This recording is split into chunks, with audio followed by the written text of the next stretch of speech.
Good morning दोस्तों, कैसे हैं आप सभी।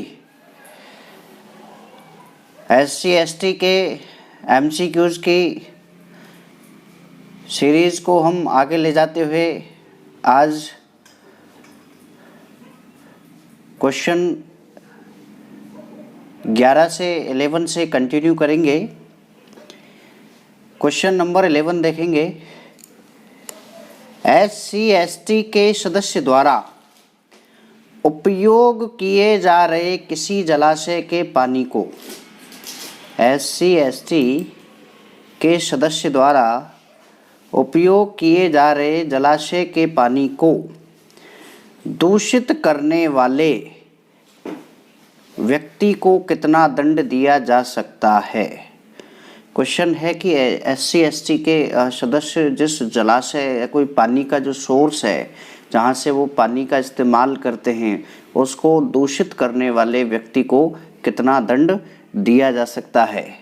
ऑप्शन देखेंगे। A 6 माह की सज़ा और जुर्माना, B 2 वर्ष की सज़ा और जुर्माना, C 5 वर्ष की सज़ा और जुर्माना और D है उपयुक्त में से कोई नहीं। तो इसका राइट आंसर जो है वो C होगा। राइट आंसर क्या होगा?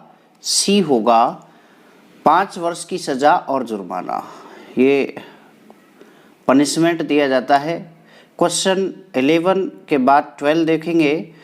अत्याचार निवारण के लिए राज्य सरकार विशेष न्यायालय का गठन किस धारा के अंतर्गत करेगी।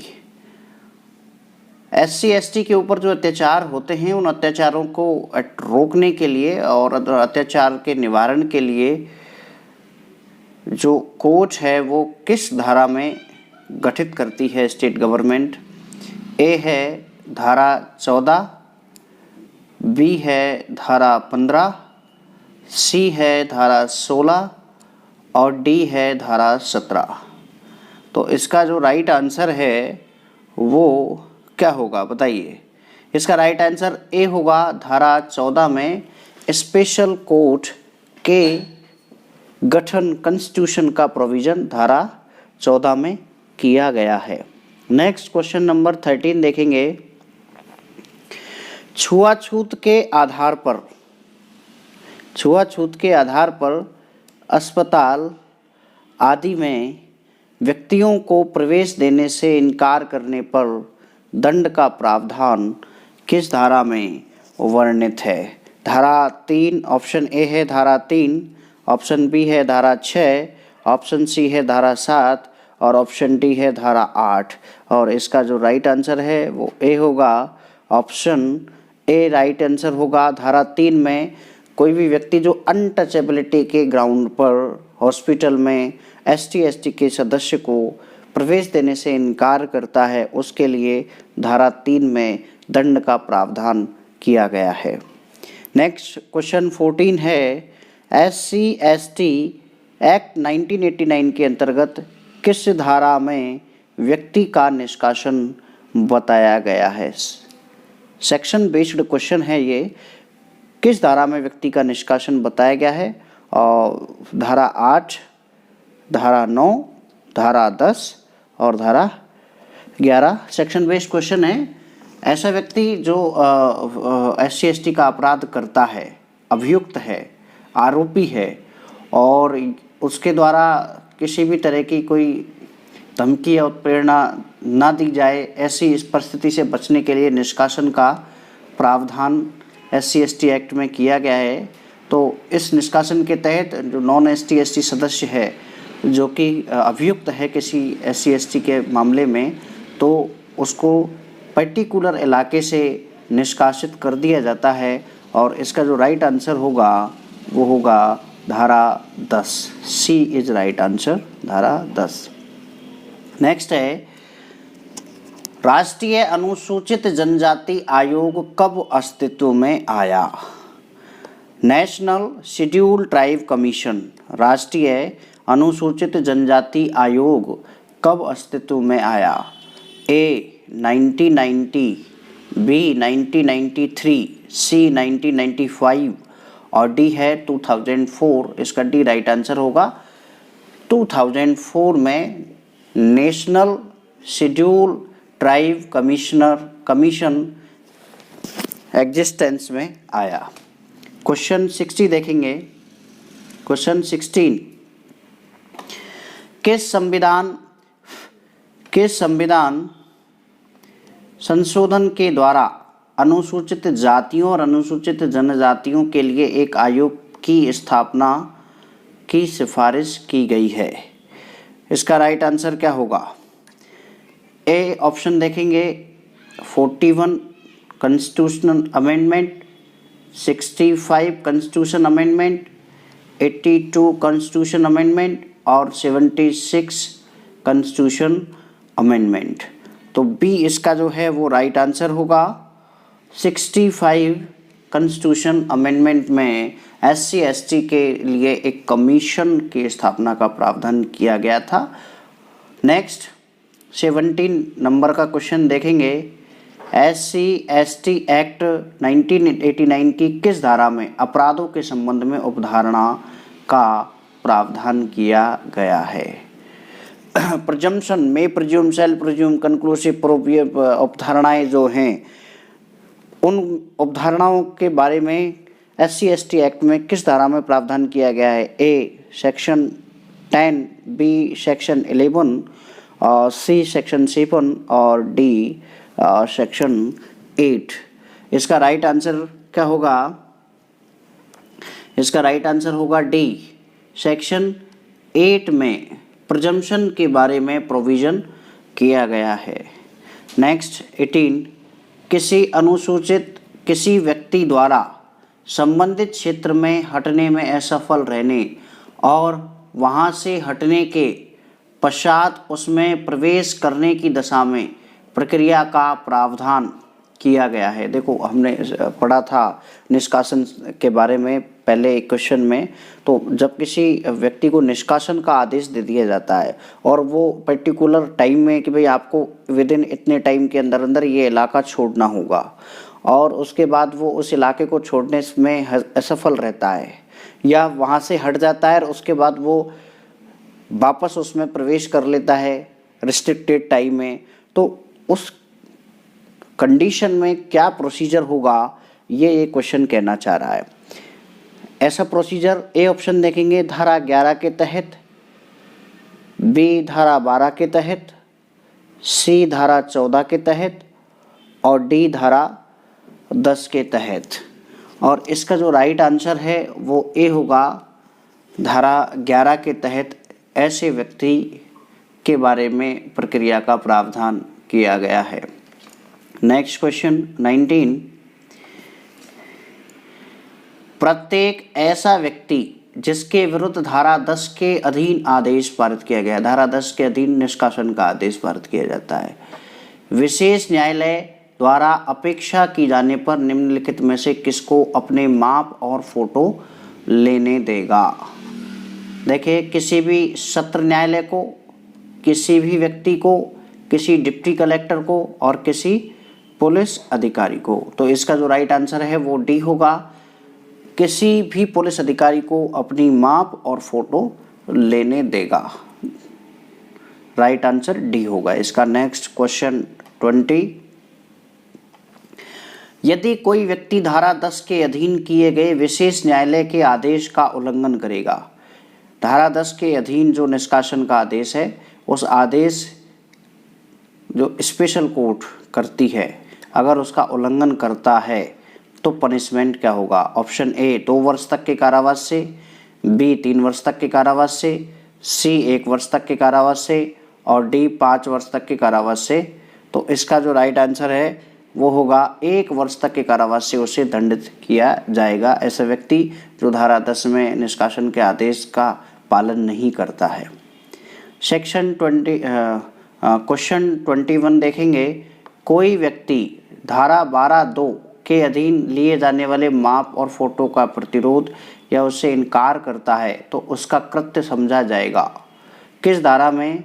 अगर कोई व्यक्ति को आदेश दे दिया गया कि पुलिस अधिकारी इसको निष्कासन का आदेश है और पुलिस अधिकारी फिर उसकी नाप और फोटो लेता है और अगर वो उसका प्रतिरोध करता है, प्रोटेस्ट करता है, गतिरोध पैदा करता है, ऐसा उसको नहीं करने देता है, तो फिर किस धारा में इसे अपराध कहा जाएगा? आईपीसी की धारा 86 के अधीन अपराध होगा, आईपीसी की धारा 486 के अधीन अपराध होगा, आईपीसी की धारा 376 के अधीन अपराध होगा और आईपीसी की धारा 186 के अधीन अपराध होगा। तो इसका जो राइट आंसर है वो डी होगा। आईपीसी की धारा 186 के तहत ऐसे अपराध माने जाते हैं। Next question number 22, SC/ST act 1989 के अंतर्गत विशेष लोक अभियोजक स्पेशल पब्लिक प्रोसिक्यूटर यहाँ पर होता है। SC/ST के मामलों में विशेष कोर्ट होती है और विशेष ही लोक अभियोजक होता है। स्पेशल पब्लिक प्रोसिक्यूटर अपॉइंट किया जाता है कि नियुक्ति का प्रावधान किस धारा के अधीन किया गया है? धारा 12 के अधीन किया गया है, धारा 20 के अधीन किया गया है, धारा 22 ए ऑप्शन धारा 22 के अधीन किया गया है, बी धारा 20 के अधीन किया गया है, सी धारा 14 के अधीन किया गया है और डी धारा 15 के अधीन किया गया है। तो स्पेशल पब्लिक प्रोसिक्यूटर की अपॉइंटमेंट जो होती है SC/ST एक्ट की किस धारा में की जाती है? तो उसका जो राइट आंसर है वो डी होगा। सेक्शन 15 में स्पेशल पब्लिक प्रोसिक्यूटर की अपॉइंटमेंट की जाती है। नेक्स्ट क्वेश्चन 23 देखेंगे। अनुसूचित जाति और अनुसूचित जनजाति के सदस्यों पर अपराध करने के आरोपी व्यक्ति को अग्रिम जमानत की अनुपलब्धि। तो ये चीज़ तो क्लियर कर लीजिए कि SC/ST के मैटर में एंटीसिपेटरी बेल अग्रिम जमानत CRPC 438 नहीं मिलती है, उसका लाभ अभियुक्त को अग्रिम जमानत का लाभ अभियुक्त को नहीं दिया जाता है। यहाँ पर ये कहना चाह रहा है कि अगर किसी व्यक्ति को क्योंकि जेल एक अपवाद है और बेल एक अधिकार की तरह लिया जाना चाहिए, किसी भी व्यक्ति को जहाँ तक संभव हो राज्य का कर्तव्य है किसी भी व्यक्ति की स्वतंत्रता को बाधित नहीं किया जाना चाहिए। ए ऑप्शन देखेंगे, संविधान के अनुच्छेद 19 का हनन नहीं है, बी संविधान के अनुच्छेद 13 का हनन नहीं है, सी संविधान के अनुच्छेद 17 का हनन नहीं है और डी संविधान के अनुच्छेद 21 का हनन नहीं है। तो इसका जो राइट आंसर होगा वो डी होगा। कॉन्स्टिट्यूशन का जो आर्टिकल 21 है, कॉन्स्टिट्यूशन का article 21 right to personal life and liberty, जो व्यक्तिगत स्वतंत्रता का, दैहिक स्वतंत्रता का, प्राण की स्वतंत्रता का अधिकार हमको आर्टिकल 21 में जो मौलिक अधिकार है, मूल अधिकार है, वो हमें आर्टिकल 21 इंडियन कॉन्स्टिट्यूशन देता है। लेकिन यहाँ पर किसी भी व्यक्ति को अग्रिम जमानत का लाभ नहीं दिया जाता और ये एक जजमेंट रहा है सुप्रीम कोर्ट का कि अगर SC/ST का कोई अभियुक्त है और उसे अग्रिम जमानत का लाभ नहीं दिया जाता है तो आर्टिकल 21 का वायोलेशन नहीं माना जाएगा। क्वेश्चन 24 देखेंगे। क्वेश्चन 24 देखेंगे। अनुसूचित जाति और अनुसूचित जनजाति अत्याचार निवारण अधिनियम 1989 में अनुसूचित जाति और अनुसूचित जनजाति अत्याचार निवारण अधिनियम 1989 में नियम बनाने की शक्ति किस धारा में दी गई है? ए धारा सेक्शन 23, बी सेक्शन 22 और सी सेक्शन 21 और डी सेक्शन 20। तो इसका जो राइट आंसर है वो 23 ए इज राइट आंसर। सेक्शन 23 में रूल बनाने का दिया गया है। क्वेश्चन 25, SC/ST एक्ट 1989 में धारा 15(1) किससे संबंधित है?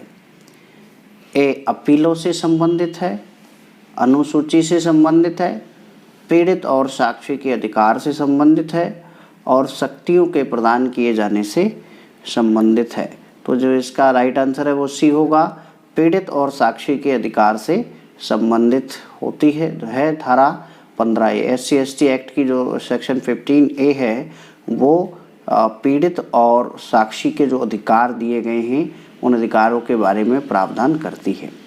क्वेश्चन 26 देखेंगे।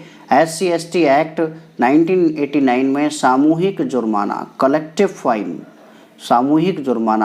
फाइन अधिरोपित करने की शक्ति, इम्पोज करने का जो पावर है वो किसके पास है?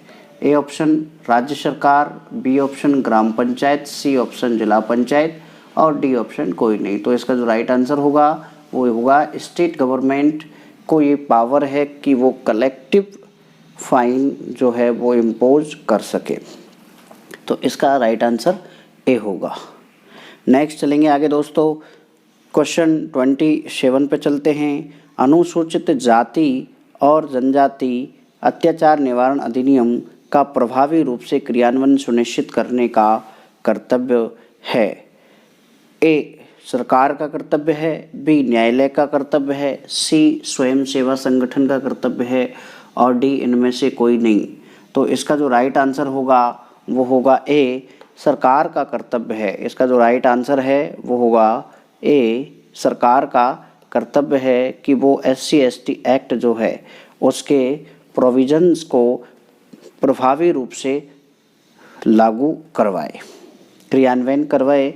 नेक्स्ट क्वेश्चन 28 देखेंगे। अनुसूचित जाति और जनजाति अत्याचार निवारण अधिनियम में कौन व्यक्ति दोषी अभियुक्त हो सकता है? ए ऑप्शन अनुसूचित जाति का व्यक्ति, बी ऑप्शन अनुसूचित जनजाति का व्यक्ति, सी सवर्ण या पिछड़ा वर्ग और डी इनमें से कोई नहीं। तो इसका जो राइट आंसर होगा वो सी होगा।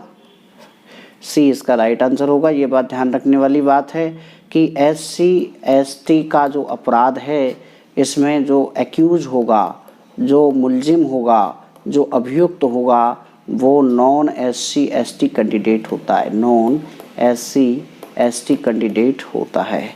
नेक्स्ट क्वेश्चन नंबर 29 पर मूव करेंगे।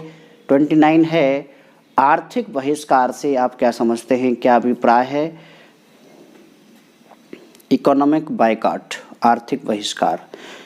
ऑप्शन ए देखेंगे, सौदे भाड़े के लिए कार्य अथवा अन्य व्यक्ति के साथ व्यवसाय करने से मना करना, बी अवसरों से इनकार करना जिसमें सेवाओं में पहुंच अथवा व्यवसाय के सामान्य क्रम के लिए संविदात्मक अवसरों के लिए प्रतिफल से सेवाएं दोनों सम्मिलित हैं, व्यावसायिक अथवा कारोबारी रिश्तों से दूर रहना और डी ऑप्शन है उपरोक्त सभी। तो इसका जो राइट आंसर होगा वो डी होगा। यहाँ पर उपरोक्त सभी ए बी और सी जो हैं, ए बी और सी जो हैं ये तीनों ही आर्थिक बहिष्कार से संबंधित हैं। तो यहाँ पर इसका जो राइट आंसर होगा वो डी होगा।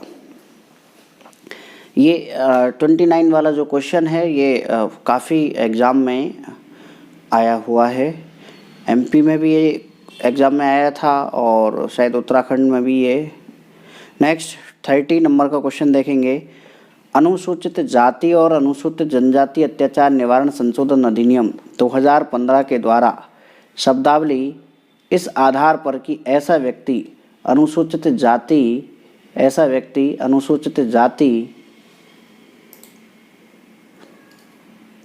या अनुसूचित जनजाति का सदस्य है अथवा ऐसी संपत्ति ऐसे सदस्य की है के लिए कौन सी शब्दावली को प्रस्तावित किया गया है? ए ऑप्शन यह जानते हुए कि ऐसा व्यक्ति अनुसूचित जाति अनुसूचित जनजाति का सदस्य है, बी यह जानते हुए कि ऐसी संपत्ति ऐसे सदस्य की है, सी यह जानते हुए कि ऐसा व्यक्ति अनुसूचित जाति जनजाति का सदस्य है अथवा ऐसी संपत्ति ऐसे सदस्य की है और जो डी है उपरोक्त में से कोई नहीं। तो इसका जो राइट आंसर होगा वो होगा सी। नेक्स्ट क्वेश्चन 31 पर आएंगे आगे। विशेष न्यायालय के किसी आदेश, निर्णय या दंडादेश के विरुद्ध अपील कहाँ दायर की जाएगी? ए सेशन न्यायालय, बी उच्च न्यायालय, सी उच्चतम न्यायालय, डी रेवेन्यू मंडल, राजस्व मंडल। तो यहाँ पर ये समझना है कि जो स्पेशल कोर्ट है वो अपने आप में कोर्ट ऑफ सेशन होती है, इसलिए सेशन न्यायालय में तो ये दायर अपील नहीं की जाएगी। फिर उसके बाद हाई कोर्ट आता है और फिर उसके बाद सुप्रीम कोर्ट आता है। तो यहाँ पर option B is right answer. High court में इस पे जो SC/ST कोर्ट है उसका जजमेंट है उसकी अपील हाई कोर्ट में होगी। क्वेश्चन 32 देखेंगे।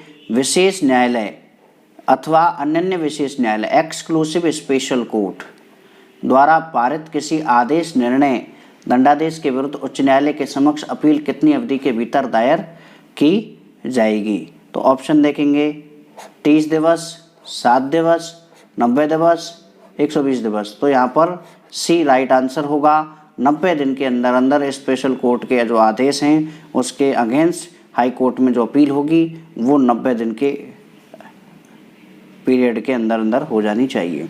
नेक्स्ट क्वेश्चन मूव करेंगे। क्वेश्चन 33, SC/ST अधिनियम 1989 की किस धारा के प्रावधानों के अनुसार अपराधों से संबंधित समस्त कार्रवाइयाँ रिकॉर्डिंग की जाएंगी?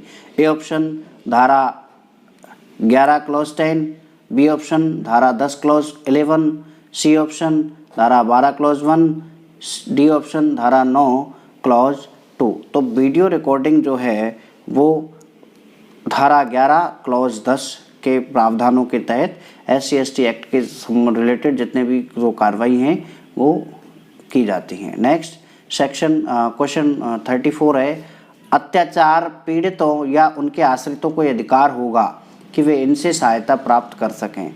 गैर सरकारी संगठनों से, सामाजिक कार्यकर्ताओं से, अधिवक्ताओं से और 1, 2, 3 डी इज राइट आंसर। जो अत्याचार से पीड़ित हैं SC/ST के कैंडिडेट और जो उनके आश्रित हैं उनको ये अधिकार है कि वो NGO गैर सरकारी संगठनों से सहायता प्राप्त कर सकते हैं, सामाजिक संगठनों से सहायता प्राप्त कर सकते हैं, अधिवक्ताओं से सहायता प्राप्त कर सकते हैं। नेक्स्ट क्वेश्चन 35 देखेंगे। जो विशेष न्यायालय या अनन्य विशेष न्यायालय इस अधिनियम के अधीन किसी प्रकरण का विचारण कर रहा है, वह पीड़ित व्यक्ति, उसके आश्रित, सूचनाकर्ता या साक्षीगण को उपलब्ध करेगा न्याय के उद्देश्य के प्राप्त करने के लिए संपूर्ण संरक्षण, अन्वेषण, जांच और विचारण के दौरान यात्रा खर्च और भरण पोषण का खर्च, अन्वेषण, जांच और विचारण के दौरान सामाजिक आर्थिक पुनर्वास और पुनरुद्धार, और डी उपरोक्त सभी। तो यहाँ पर डी जो है वो राइट आंसर होगा। स्पेशल कोर्ट है जो किसी पर्टिकुलर मैटर का ट्रायल देख रहा है तो वो पीड़ित व्यक्ति हैं या उसके आश्रित हैं या सूचना करता है या कोई विटनेस है, साक्षीगण है, गवाह है, उनको ये फैसिलिटी सुनिश्चित करवानी होंगी। नेक्स्ट क्वेश्चन 36 है, अनुसूचित जाति जनजाति अत्याचार निवारण अधिनियम 1989 के अंतर्गत दंडनीय किसी अपराध का एक संज्ञान लेने की अधिकारिता किस न्यायालय को है? न्यायिक मजिस्ट्रेट द्वितीय वर्ग के न्यायालय, विशेष न्यायालय, सत्र न्यायालय, न्यायिक मजिस्ट्रेट प्रथम वर्ग का न्यायालय। तो बी इसका राइट आंसर होगा। SC/ST एक्ट के तहत कॉग्निजेंस लो लिया जाता है, संज्ञान जो लिया जाता है, जुडिक्शन उसका स्पेशल कोर्ट के पास होता है। 37 जो है वो क्वेश्चन देखेंगे। अनुसूचित जाति और अनुसूचित जनजाति अत्याचार निवारण अधिनियम 1989 की धारा 21 के अनुसार राज्य सरकार केंद्र सरकार द्वारा बनाए गए नियमों के अधीन रहते हुए करेगी। सरकार की सहायता के लिए समितियों की स्थापना, अधिनियम की उपबंधों का प्रभावी क्रियान्वयन के लिए समय समय पर सर्वेक्षण की व्यवस्था। ए और बी दोनों, और इनमें से कोई नहीं। तो इसका राइट आंसर होगा ए और बी दोनों। नेक्स्ट क्वेश्चन 38 देखेंगे।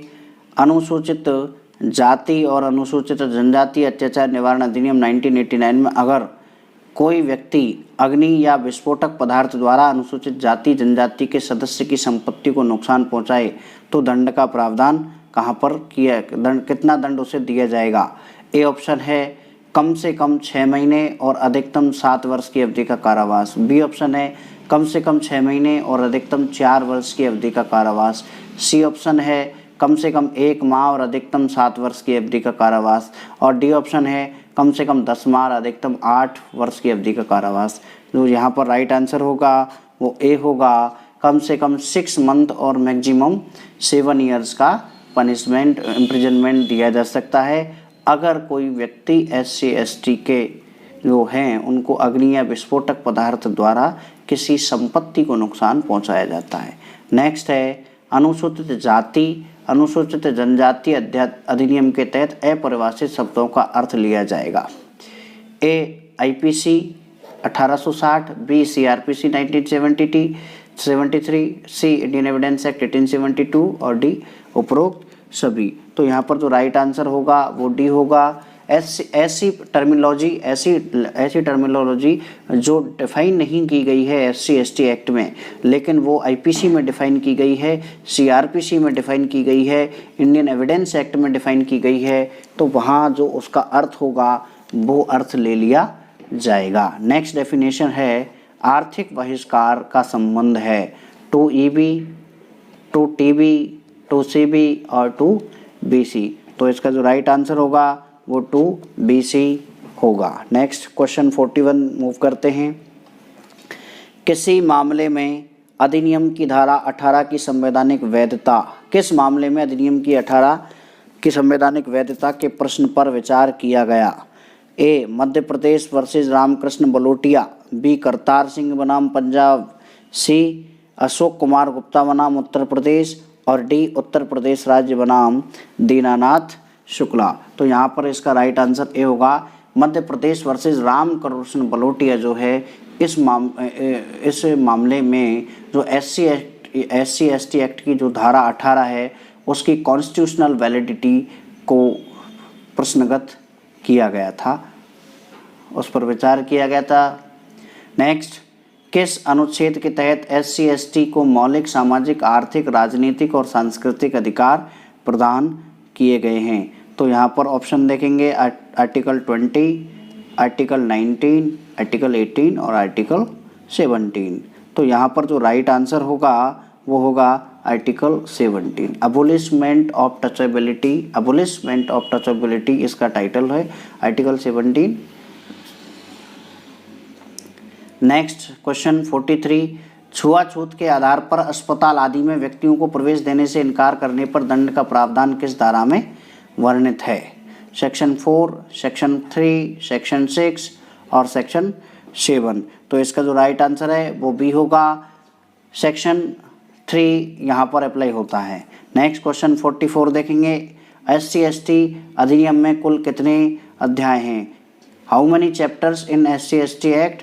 तो उसका ऑप्शन है 5, D4, B4, C3 and D। तो यहाँ पर 5 चैप्टर दिए गए हैं, A is right answer. Next question 45 है, इस अधिनियम के तहत अपराध का अन्वेषण एक ऐसे व्यक्ति द्वारा किया जाएगा जो कम से कम निम्नलिखित में से किस रैंक का हो? ए उपनिरीक्षक, बी निरीक्षक, सी उपाधीक्षक, डी कांस्टेबल। तो यहाँ पर जो राइट आंसर है वो सी होगा। नेक्स्ट है, इस अधिनियम में कुल कितनी धाराएं हैं? 46 क्वेश्चन है, टोटल सेक्शन कितने हैं? ए 21, बी 22, सी 23, डी 24। यहाँ पर राइट आंसर सी होगा 23 यहाँ पर। नेक्स्ट है 47 नंबर का क्वेश्चन, एससी एसटी एक्ट के किसी सदस्य को गांव या मकान छोड़ने पर विवश करने के लिए जो दंड है वो कितना है? ए ऑप्शन है न्यूनतम 6 मंथ और मैक्सिमम 5 वर्ष और जुर्माना, बी मिनिमम 1 वर्ष और मैक्सिमम 2 वर्ष और जुर्माना, सी न्यूनतम मिनिमम 1 वर्ष और मैक्सिमम 3 वर्ष और जुर्माना और डी मिनिमम 1 वर्ष और मैक्सिमम 7 वर्ष और जुर्माना। तो यहाँ पर जो राइट आंसर होगा वो ए होगा, A is right answer. SC ST act के किसी सदस्य को गांव या मकान छोड़ने पर अगर विवश किया जाता है तो मिनिमम जो पनिशमेंट है वो 6 मंथ है और मैक्सिमम जो पनिशमेंट है वो 5 वर्ष प्लस जुर्माना। क्वेश्चन 48 देखेंगे, इस अधिनियम के तहत यदि कोई व्यक्ति अपराधी को बचाने के लिए साक्ष्य गायब करता है तो वह कितने दंड से दंडित होगा? ए आजीवन कारावास, बी अधिकतम 7 वर्ष का कारावास, सी उस अपराध के लिए उपबंधित दंड और डी 7 वर्ष या उससे 7 वर्ष या अधिक का कारावास। तो इसका जो राइट आंसर है वो सी होगा, उस अपराध के लिए उपबंधित दंड से ही वो दंडित होगा। नेक्स्ट 49 नंबर का क्वेश्चन देखेंगे, निम्नलिखित में से कौन सा अपराध नहीं है? ए व्यक्ति को जूतों की माला पहनाना, घृणाजनक पदार्थ खाने के लिए मजबूर करना, उससे बात नहीं करना, उसकी भूमि कब्जे में लेना। क्वेश्चन 49 ये कहना चाह रहा है कि यहाँ पर जो ऑप्शन दिए गए हैं ए बी सी डी, इनमें से ऐसा कौन सा ऑप्शन है जो कि एससी एसटी एक्ट के तहत अपराध नहीं है? तो सी इज़ राइट आंसर, उससे बात नहीं करना अपराध नहीं। व्यक्ति को जूतों की माला पहनाना सेक्शन 3 का अपराध है, घृणाजनक पदार्थ खाने के लिए मजबूर करना ये भी अपराध है, उसकी भूमि कब्जे में लेना ये भी अपराध है, लेकिन उससे बात नहीं करना अपराध नहीं है। नेक्स्ट और लास्ट क्वेश्चन आज का, इस अधिनियम के तहत विशेष लोक अभियोजक की नियुक्ति के लिए अधिवक्ता को कितने वर्ष की वकालत का अनुभव होना चाहिए? यहाँ पर ये प्रैक्टिस एक्सपीरियंस पूछ रहा है, किसी एडवोकेट का प्रैक्टिस एक्सपीरियंस कितना होना चाहिए कि उसे स्पेशल पब्लिक प्रोसिक्यूटर अपॉइंट किया जा सके। तो ए ऑप्शन है 3 वर्ष का, बी 5 वर्ष का, सी 7 वर्ष का और डी 10 वर्ष का। तो यहाँ पर सी इसका राइट आंसर होगा। स्पेशल पब्लिक प्रोसिक्यूटर होने के लिए एडवोकेट के पास 7 वर्ष की वकालत का अनुभव होना चाहिए। तो आप सभी से रिक्वेस्ट है कि आप मेरे चैनल केडी लॉ क्लासेस को सब्सक्राइब करें, लाइक करें, शेयर करें। धन्यवाद। नेक्स्ट वीडियो लेकर हम जल्द ही आपके सामने हाजिर होंगे।